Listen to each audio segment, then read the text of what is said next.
Hi, I'm Chris Raptis Real Estate. Welcome to episode 52.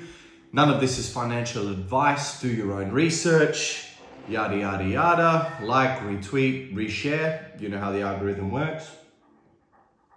And just like this coffee, it's given me a sugar rush hit.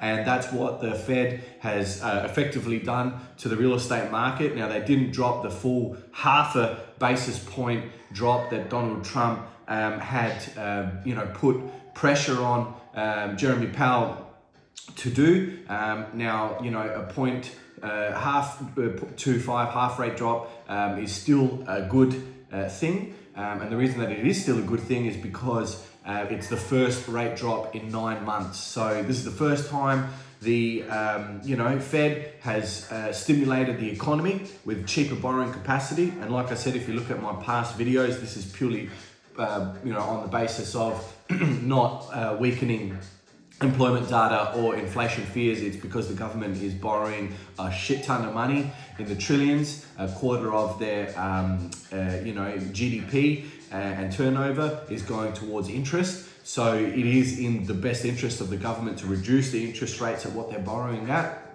And again, that freely flows onto the real estate market. It means that properties will go up in price because borrowers will be able to borrow more, they'll be paying more, and of course that impacts the property prices, more demand.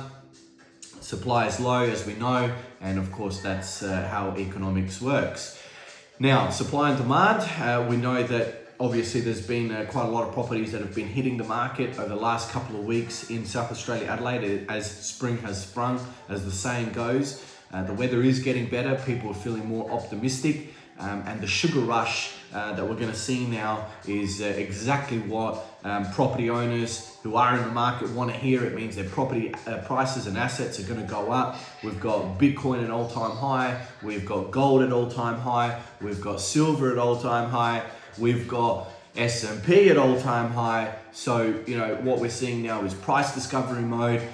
We're seeing tech stocks and the AI sector push through and really carry the marketplace forward. So it's anyone's guess what the market's going to do, but if I'm a betting man, the property market's going to go up. It's not good news for those that are trying to get into the market, but those new home buyers, as of the next couple of weeks, the new government scheme of a 5% deposit is coming into play.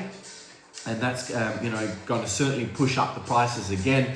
The good analogy that I've used is if you've got 100 homes for sale, you've got 200 people that are looking for those 100 homes for sale.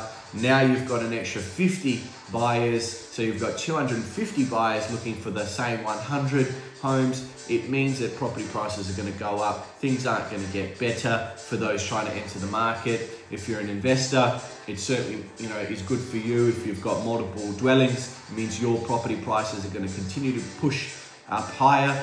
And if you're a landlord, it also means that it's going to be harder for buyers to borrow, which also means that the rental prices are going to go up because landlords are going to be in a stronger position and they're going to be able to push their prices up, and it's just simply supply and demand. That's all it is. So it's 447. The rates have gone up. Yes, it wasn't a full half basis point, like we said, which is what the pressure was with Donald Trump. But it's a good start. Catch you on the next one. Let's see what happens this weekend. And thanks so much for watching. And hopefully I've been the first real estate agent in Australia to report that the interest rates have come down in the States. It is super, super important for us in Australia. It may not seem like it is important, but we will follow suit.